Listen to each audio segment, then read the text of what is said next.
On Saturday, Fury fought Makhmudov in his comeback fight, and the main card was nothing special. Other than Reactpool, there wasn't any real standout performances. It was quite a disappointing card. So as I predicted, Hooney won on points, and I don't give Fraser Clark any more than 2 rounds.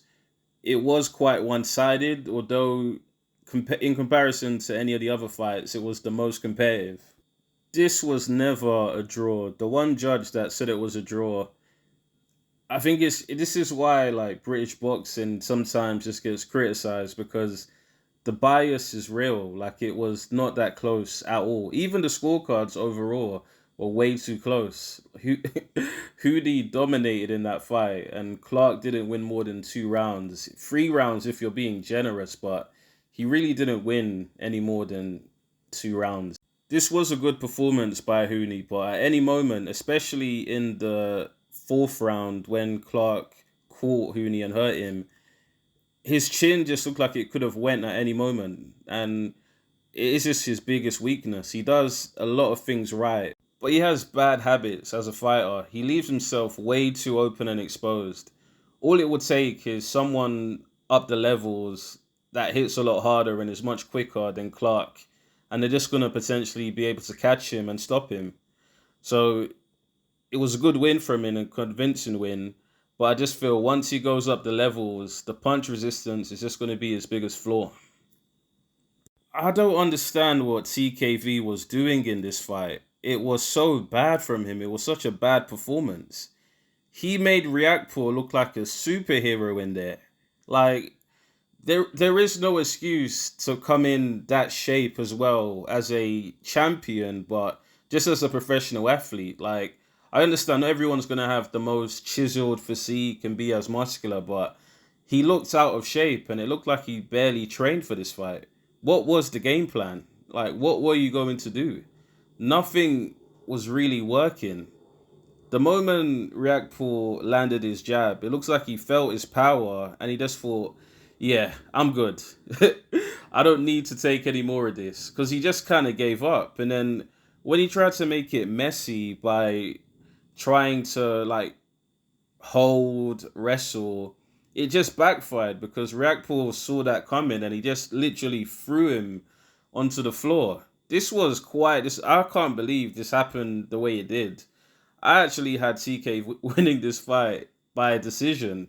I thought he was going to outbox Reactpool, and I thought he was going to use his jab a lot more, but he just disappointed a lot of people here because you were the champion and you didn't fight like it once. Like it was just so messy and just disappointing, but hopefully he bounces back from this because I literally thought that this would have been him showing the levels because he's the one that said he sparred Reactpour in the past. He kind of had a sort of like a like a laugh, like I was the more experienced fighter here. I know what I'm doing, and in the ring, it just wasn't the case. Reactpour looked very, very dangerous, and it was strange that he called out Johnny Fisher out of all people that he could have called out. I don't know why he couldn't call out Lawrence Okoli, just someone up the levels because I believe Reactpool is above British level. Him fighting at this level, like he just doesn't look like he's as ambitious as he should be.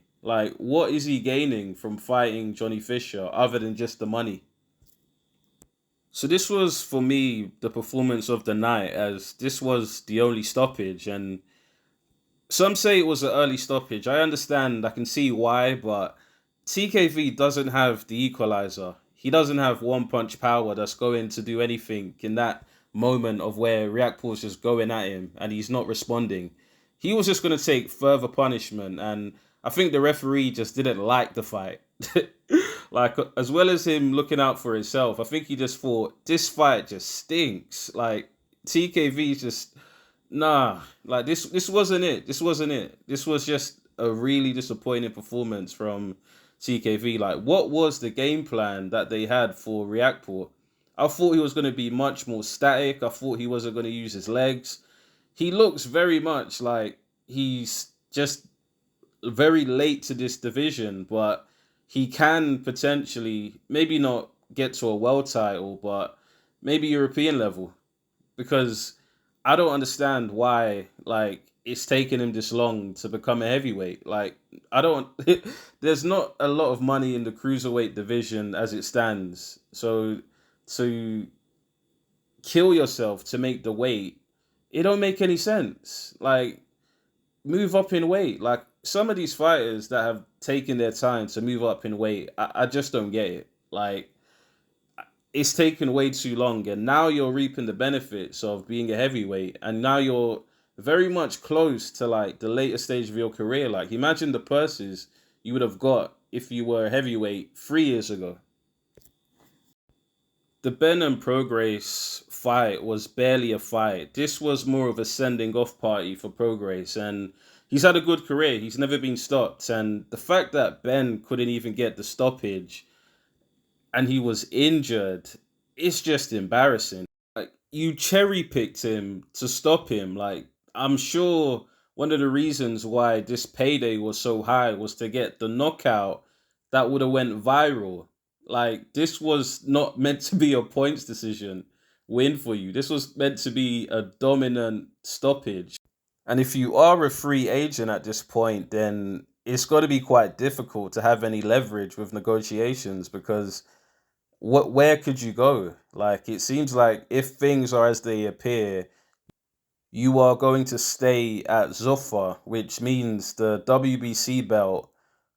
That's unless things are going to change for Zuffa's model. I don't understand how you could be calling out Garcia, but it seems that things are happening in the background and the fans are just simply unaware because calling for the WBC belt when you're signed with Zuffa and your ex promoter has alluded that this is more than just one fight.